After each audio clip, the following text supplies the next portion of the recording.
Hi, this is Rashawn McDonald. I'm your host of Money Making Conversation. And I believe the Money Making Conversation is an opportunity to share with you individuals who come on my show their life, their visions, their ups, their downs, their opportunities to tell you how they overcame the lows in life. I will never call them mistakes because everybody has a misstep.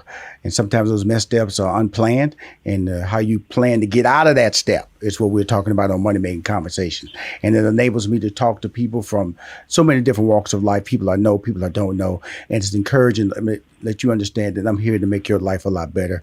I'm going to let you understand that the steps that you have in life aren't that big. There are bigger obstacles in life that you have to overcome, and that's what you will have on Money Making Conversations.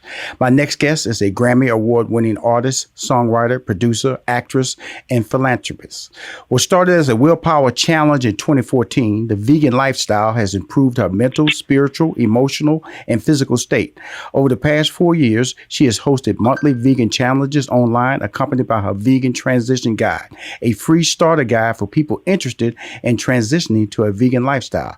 She has celebrated 22 years as an internationally known singer, songwriter, producer, dancer, choreographer, actor, activist, and philanthropist. She is on the show to maybe help me curb my bad eating habits, because I can tell you something. I will start every dinner with a good old ice cream, or a good old cookie, or a good old piece of dessert that has, milk and eggs in it. She's inspired to make people like me do better because she may have found the fountain of youth.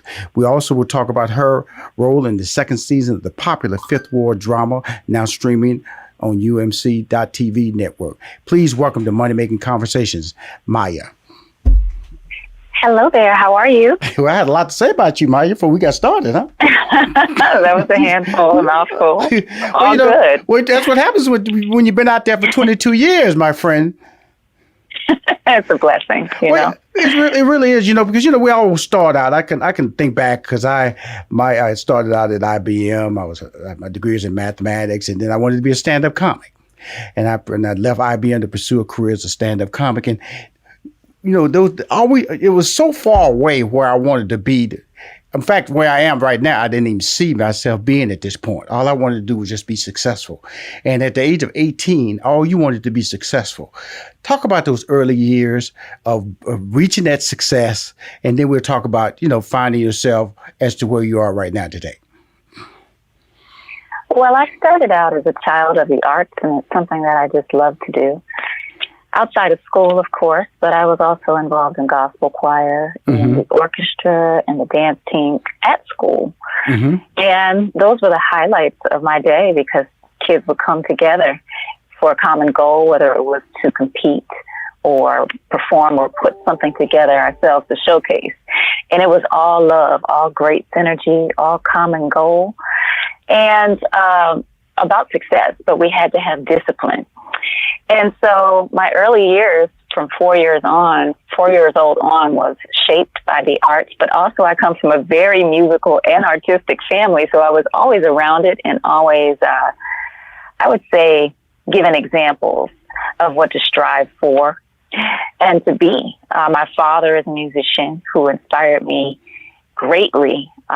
Ever since I could remember as a little girl, there were always musicians in the living room or the garage rehearsing for his gigs. He's been in the studio. I had some early experiences in my childhood just going to the studio to watch him record, watched him put out vinyl and press it himself on his own label, get his songs on the radio regionally or locally, and hustle and grind. So I've always looked up to my dad in that aspect, but singing is just something, and music is something that I've always been involved in through the arts, but with family ties as well. There was never a day without music, so I just kind of fell into it, and the record deal came first because I was initially going to pursue Broadway, which was acting, singing, dancing, choreography, etc. So it just so happened the record deal came first, and I still want to do theater passionately. But yes, it is a very competitive business. It does take a lot of rehearsing, perfecting your craft, and also business before your art, often in the field of business. it's all fun and games and shows to the viewer, but there's so much legality involved in doing just one thing. Well, hearing you talk, you're absolutely right. The business side pops up into the whole process, but I think that my early years, and as I went through, was trying to control my own destiny, trying to control my own get up and go to bed time. And so that's the most frustrating thing, I think, when you get into entertainment, is because it's not like a regular 9 to 5 job. You go to work at 9, you get off at 5, you go to sleep, you wake up, you go to work at 9. You go up the next day, something you may have prepared to do may not happen. It might not happen for months because somebody changed it, or a record label closed, or the person you're going to do the duet with, or the show with, or the role with, opted out of it. So do you feel at this point in your life you have more control of your life, even though the success you had was so immediate and so amazing at the age of 18? Well, it's something that I've always loved, backtracking, regardless of the business that has to be done. That's required in every field or every profession, obviously. But that's never deterred me, and that was my point. I'm still here, and I've learned the business as an independent label, as an independent artist that signed to her own label. I've had to learn the business, so now I have more value as not just an artist, but a complete entity that knows the ropes. And I'm still learning. I'm always a student, but I've learned so much more on the business side, and it's actually inspired me and made me more passionate about music, because now I have the freedom to do whatever I'd like creatively, but also protect my art and protect my heart. So it's a great place to be, especially now in the social media days. And nothing is going to stop me, because yes, labels have definitely transitioned, and they've been through layoffs or merging with each other, as you see the airlines and many corporations doing these days, because that's just the way of today, downsizing. And obviously technology has replaced a lot of people or decreased sales. In the old way means physical copies, and record stores have closed. So I've also watched the transition from my first album being on cassette tape or recording to tape itself versus digital, Pro Tools or anything like that. And here we are today doing albums on laptops wherever you are in the world, and mixing and mastering either on your own and then distributing it on your own. There's so many new ways, and it's very exciting. So I've transitioned with the times as well on the business front, but there's always something around the corner new to learn, a new app, to be aware of. It's hard to keep up. It's great to have you back on my show to talk about your wonderful career, 22 years in the business. You celebrated this year. Now, when you talk about that, your Planet 9, it's really amazing that a lot of times when we see things that we're doing as we get older, you really saw it when we were younger. We just take it because your father was an independent guy who went out there, dropped his own labels, did all the recording. Was that an inspiration for Planet 9? I wasn't even thinking about all of that I'd witnessed when I created Planet 9, but it's always been in me. So subconsciously, I'm sure it had a play. When I was recording my fourth album, the release date got pushed back upon its release, and I was signed to Motown within the Universal system at that time. And when it got pushed back, it accidentally released in the furthest territory of our globe, which is Japan, which is like a day ahead. And so there was a leak there. And from there, the album leaked everywhere online, on YouTube, etc. And so now people had it for free. And that was a big financial hit to the record label. So they shelved the album. And my lawyer said that, okay, it's technically out in the marketplace right now, which means you can get your back end advance if you take them to court, or you can just leave that alone and go independent. So I didn't feel like spending a year or a year and a half or even funds to try to get money. Right. And I just moved on, and that's how Planet 9 was birthed. I started studying astronomy and getting into a spiritual place and creating my own laws, my own rules, my own timeline that didn't operate, with the timeline that everyone else had enforced upon me on Earth. Basically, you were controlling your life, your destiny. That's what I'm talking about. Controlling my life, creating my own world, and that own world was on the own planet. And that's how Planet Nine was born, through the beginning of my independent journey, where I had to become everything and I had to dictate everything, but also become my own disciplinarian, my own financier, my own bank manager, lawyer, whatever it took. And here I am, in the 13th year of my independent journey and 9 independent projects. Now, to go independent, you don't do this by yourself. So I'm assuming that you had to have people around you that understood your vision, that woke up or awake when you needed them to be awake and believed in you and move forward.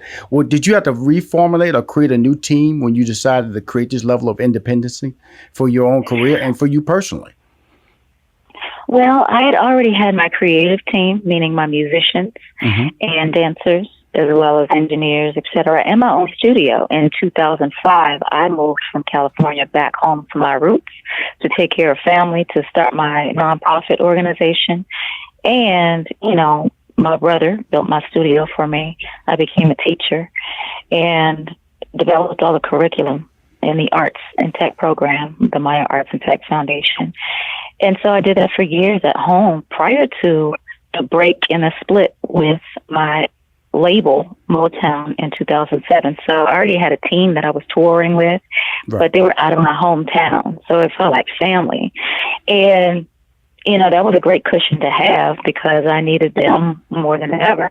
And they also relied on me at the same time. So we hit the road, and that's how I grinded for years to fund my project. And I still do for all of my projects, but at least they were in place. But I was self-managed, and I had learned a lot, doing independent before I became independent, to get my vision across when I was, with a major label. And Francis actually inspired me because in 2004, I saw him live, and he inspired me to really focus on building a team where I felt, they wouldn't be skipping and jumping between artist to artist with no passion, but just a paycheck. And so that's why I developed a team in my hometown, and we're still rocking to this day. And sounding great at it, Mya. When you look at, because when I listen artists, songwriter, producer, actors, philanthropist. Now, let's transition to the role that you've been playing for the last 2 seasons on Fifth Ward. Greg Carter, who I've been knowing since 1992. Jaylene, I've been knowing her since 1992. Carl Anthony. So it's so many people on that show that I know. How did you get involved and get the opportunity? Because that shoots in Houston, Texas. And you already said your base is Washington, D.C. How did Mya get an opportunity or learn about the casting opportunities for this series that's shot in Houston called Fifth Ward? Well, I have my own management company, Hugh Entertainment, and basically it's all over my website, social media. And they reached out to my manager, and I read the script. And I was blown away. It kept my attention. It was a one-take read. I didn't deter away from the script. It caught my attention, and it felt like real life, that we don't necessarily often get to see on television. And I do have ties with Fifth Ward because that's where I recorded one of my second independent projects, Beauty in the Streets Mixtape Volume 1. And I met with Jay Prince, and we started doing business together in 2009. Mm-hmm. Yeah, and so I recorded that whole album out there, and we partnered up independently and pushed that out between Rap-A-Lot, Young Empire, and Planet Nine. And so getting to spend that amount of time, but also teaming up with artists from Houston, Texas, all over that mixtape, it felt like a second home for a while. So, any favorite? I'm born and raised. In fact, I was born in Fifth Ward, by the way, and so Houston, Texas. So, any favorite eating spots in Houston that you've learned to like? We actually went to Papados quite often. Come on, I think it was. It was Joe Crab or Crab Shack or something like that way back when I was not vegan. Mm-hmm. Yes. Well, you hit 2 of them right there, but Papados. Come on now. Papados. I used to get crawfish from there all the time. Yeah. Can't go wrong with Papados. Yeah. So because I wanted to transition that food conversation that we've been having right now. Papados is not the place that. Now, when you went to Papados, what did you eat? Because you're vegan. So, and when you walk in their restaurant, that's a good starting point. And you're vegan. You're going to a place, a popular restaurant like Papados. What does Mya, a vegan, eat? Well, I don't know because I haven't been back since. But when I was not vegan, I was having mashed potatoes and, all the carbs, the dirty rice, and the crawfish. But now I'm sure I would have a salad and I would have to take the cheese off. No meat, of course, and veganize it.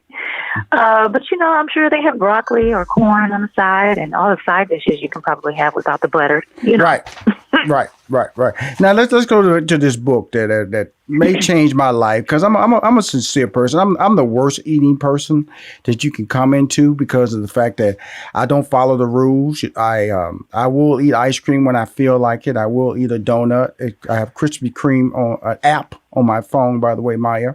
So just in case I just want to find out if the light's on, so I can just drop by there and pick me up a couple of donuts and some milk. And so your book here, which began as you said, what began as one of my many willpower challenges in 2014, quickly evolved into a permanent vegan lifestyle change through education and awareness. Now, when you say willpower challenges, what are willpower challenges? It's the first time I ever heard anybody say that. Willpower challenges.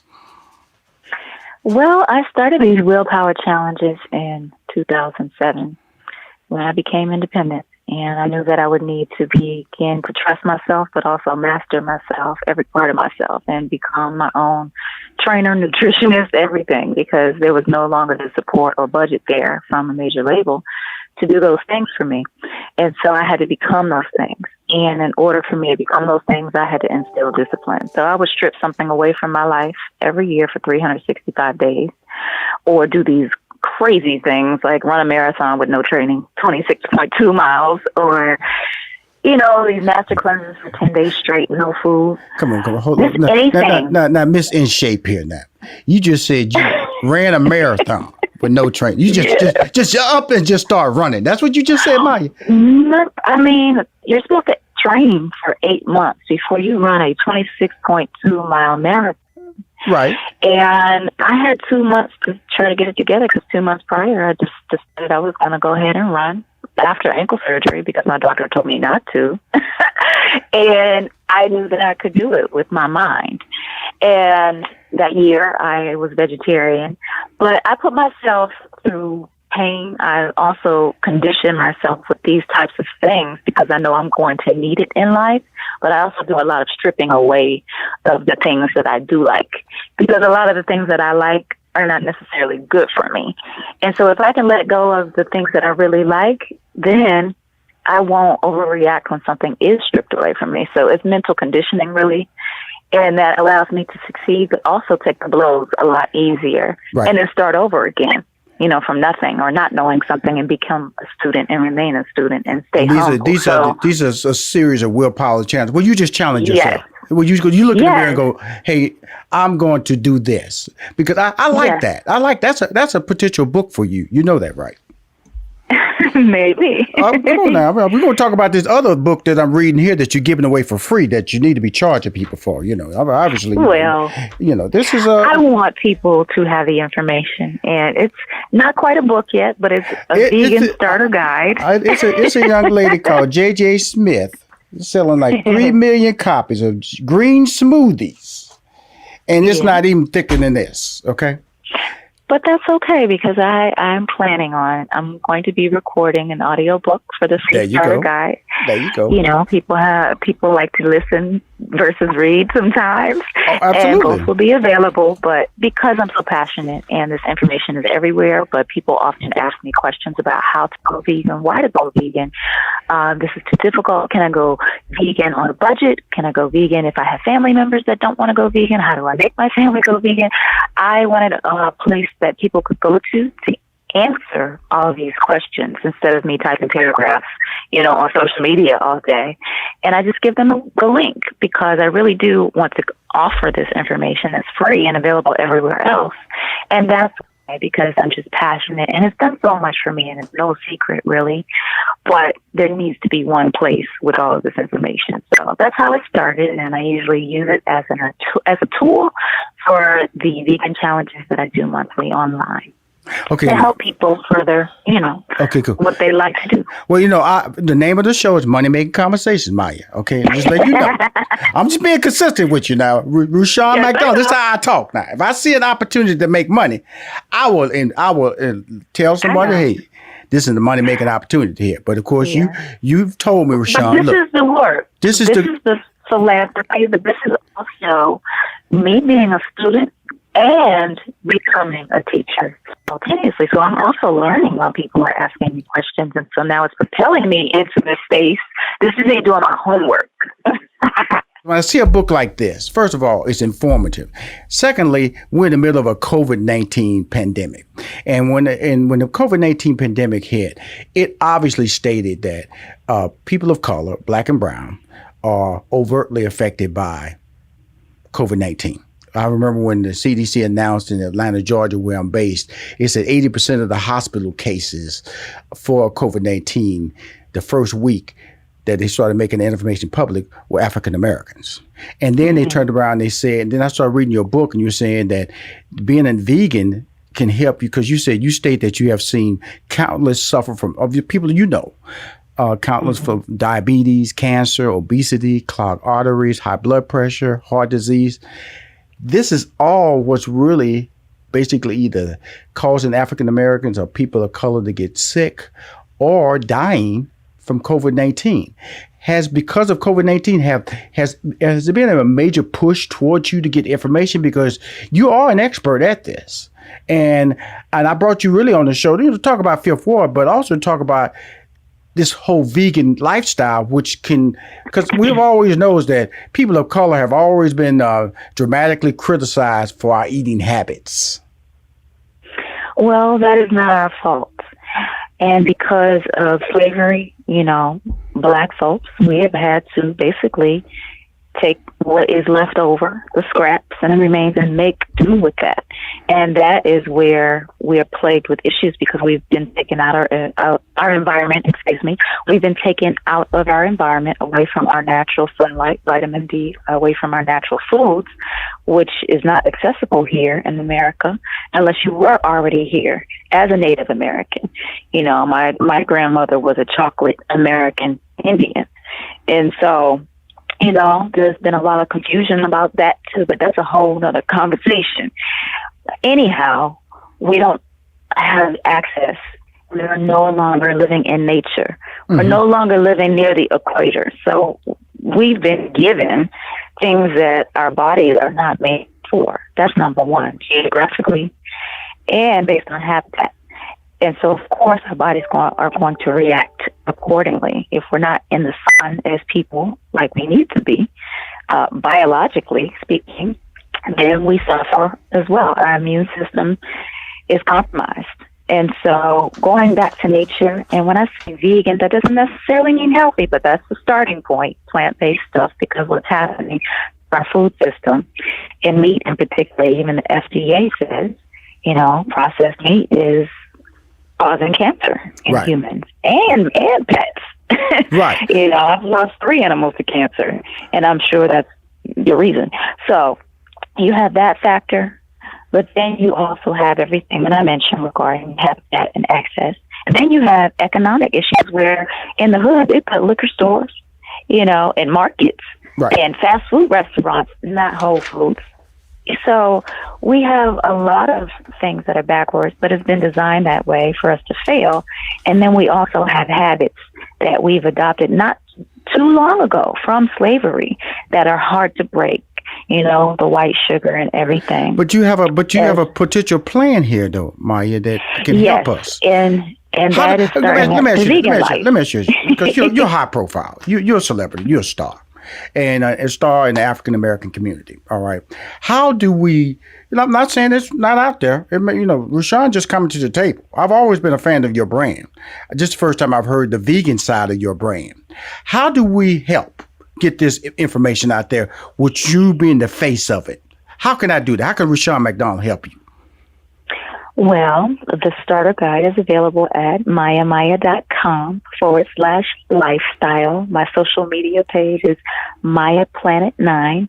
That's with the number 9. And I conduct monthly challenges that everyone globally can participate in. I have lots of incentives and send you lots of goodies, including my free wine, a virtual meet and greet.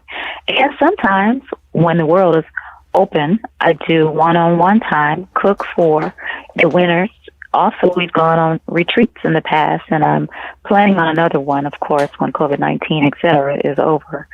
But that's what you can do. Just spread the word. Okay. The starter guide is Let me free help you out here. and available. Okay. I'm not Mya, but I'm not Mya. I got about 1 million social media followers. Can I put your vegan starter kit on my social media? You absolutely can. Now It's on available. this Wednesday, I have a fan club list that goes out to 93,000 fan club members.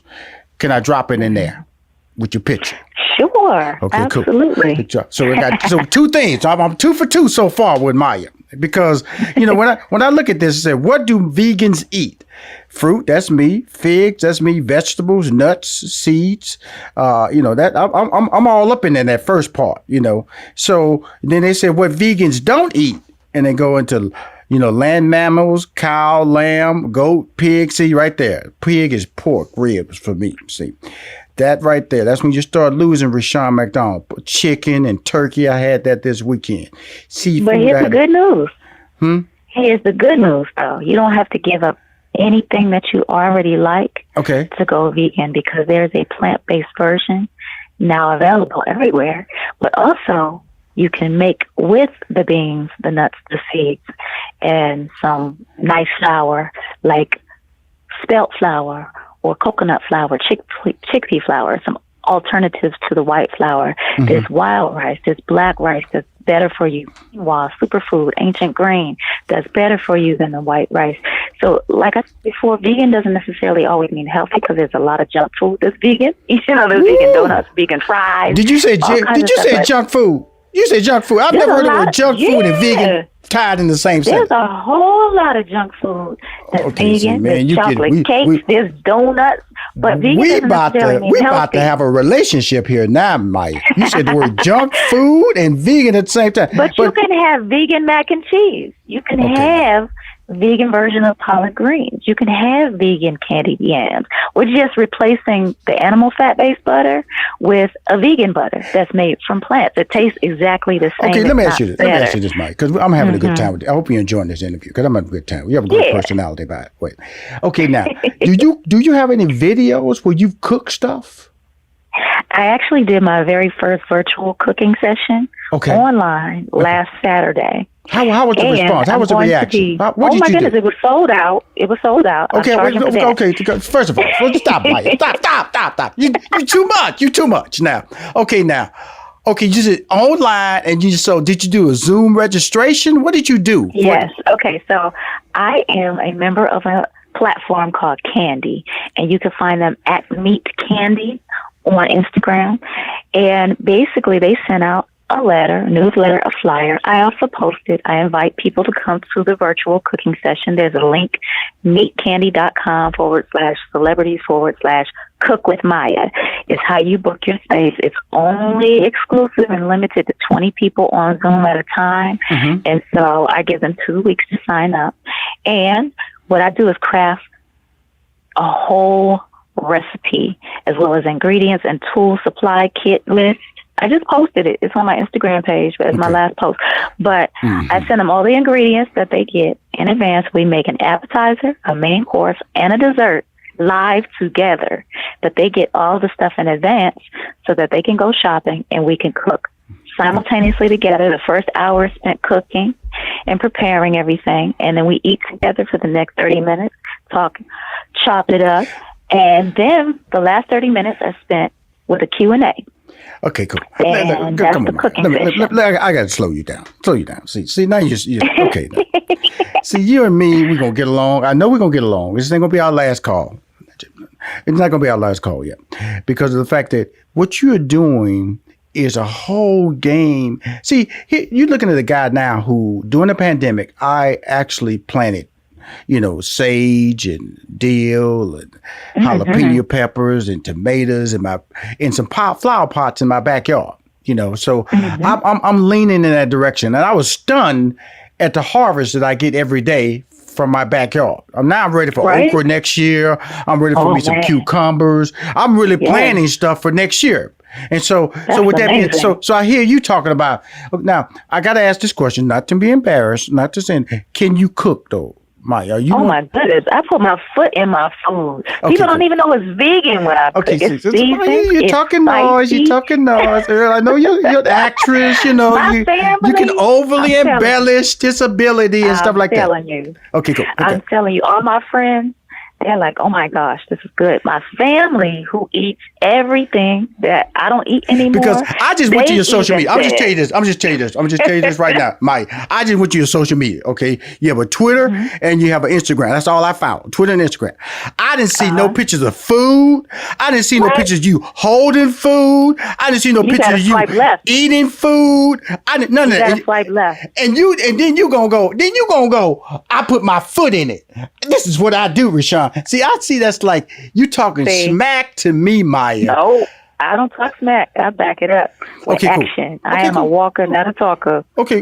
I see a lot of good-looking photos of you. But I just don't see a lot of good-looking photos of you eating or sitting down at the table. Because you go to my website, at Rashawn McDonald, not my website, but go to Rashawn. If you have time, you're busy, just go to at Rashawn McDonald. You're going to see pies. You're going to see food. You're going to get hungry looking at my timeline. I'm just going to tell people. You got to swipe left. Huh? Go to my last post and swipe left to see what I made. Okay, you're going to see all this goodness, and it's healthy. And it's healthy. Because see, I want to, like on Monday, I do all my recordings for my podcast, Money Making Conversation. And I bring the fruit, I bring nuts, in a little small jar. I have watermelon, I have grapes, I have bananas with me and all that good stuff. I ate some cornbread and a little red velvet cupcake already. But, I have to deal like that. But you say right here, dairy and egg free pancakes and waffles, French toast and donuts, dairy and egg free. You've made these. You made some good tasting dairy free pancakes, Mya. Yes, you know why? Because there's plant-based milk. There's almond, coconut, cashew, hemp, and even oat milk. Oat milk is my favorite milk. And so I use that because the dairy industry is, first of all, cruel, but they also put antibiotics, steroids, all in that, and there's plenty of hormones, and it's supposed to grow a baby calf to 500 pounds in 1 year, and that's why our kids are getting breasts at 9 years old, and all kinds of other stuff. And it's just a very cool industry when you really understand what really happens behind closed doors. And so I am spiritually a vegan because of what I do know, which most people are not taught, but also the effects that it has on the human body. And there are plant-based alternatives, which are much healthier for you and won't lead to cancer. And for egg substitute, there's all kinds of egg substitute products that are egg-free. Eggs have high cholesterol, and that's a big problem in my family and community. And I want to avoid that and break the generational curse, but also that industry is full of cruelty as well. And that's all in my starter guide. I'm not going to say too much about it. All I know is that, Mya, okay, I'm a fan now, okay? I've always been a fan, but now you got me in the side of the table. I'm sitting at the table eating with you now. Here. Now, I'm just going to tell you a little backstory of Rashawn. I have a new office in Atlanta, Georgia. It has a fully built-out kitchen. Okay. And the reason I fully built out that kitchen was that, I'm an award-winning baker. Like I said, you go to average Rashawn McDonald, you'll see. Your boy can throw down. You talking about putting your foot all in it. I put my foot all in it too. I can't dance like you, but I be turning my foot up in there too. Okay. So just throw a little smack talk back in your direction about what I can do. It's not smack talk over here. It's real talk. Okay. See, all right. Okay. So when we get this calmed down a little bit, when we feel comfortable with each other, and you may be coming into Atlanta acting opportunities, or you might be visiting, you got to come by my office, okay? And so we can talk about this, because you are a walking, talking TV show. You got the personality. We're going to cook. You're a beautiful person. And we're going to cook. I'm going to cook Rashawn way. and Maya gonna cook her way, and we're gonna see what's gonna go down. How about that? How about that? Is that all right? That's fine with Cool. me. I won't hold you in long. I really appreciate you calling in on my show, Money Making Conversation, Maya. And I'm serious. You're so talented and you're so wonderful. And the things that you're doing in life, and we so need what you're talking about from a dietary standpoint. We as African Americans, we as people of color have to change our eating habits. The pandemic has told us this. We've said this. We've always had that running joke in our community that we have to eat better. We've always had running blood that we got the sugars, that, we obese, we have clogging arteries, all these things. They're not jokes anymore because COVID-19 is proven to be the truth. And I want to thank you because I will support you this week. I'll go out on my mailing list this Wednesday. It will go on my social media this week because your brand is a very positive brand, and I want to keep supporting it. Is that all right with you, Maya? I appreciate that. Yes. And I send you my support as well. How can I support you further? All right, and as long as you just stop talking smack, because until I eat something that you eat, I'm gonna just tell you right now, Mike, you are just on the she just talks smack. I have to eventually eat something, or put me in that little sold out class that you did, and I can watch you do your thing. And do me a favor, start putting more food on your social media and all that, because we need to know you got the founder. You talking about this makes you look good. You're not mad at nobody anymore since you've been a vegan. You don't have depression because you're a vegan. I need to see more food on your site, young lady. Okay. It's all over my page. What are you doing? Okay, I'm going right now. Bye, big time. We talk soon. I appreciate you. All right. Bye-bye. All right. Bye-bye. Take care. Thank you. Bye. If you want to hear more Money Making Conversation interviews, please go to moneymakingconversation.com. I'm Rashawn McDonald. I'm your host.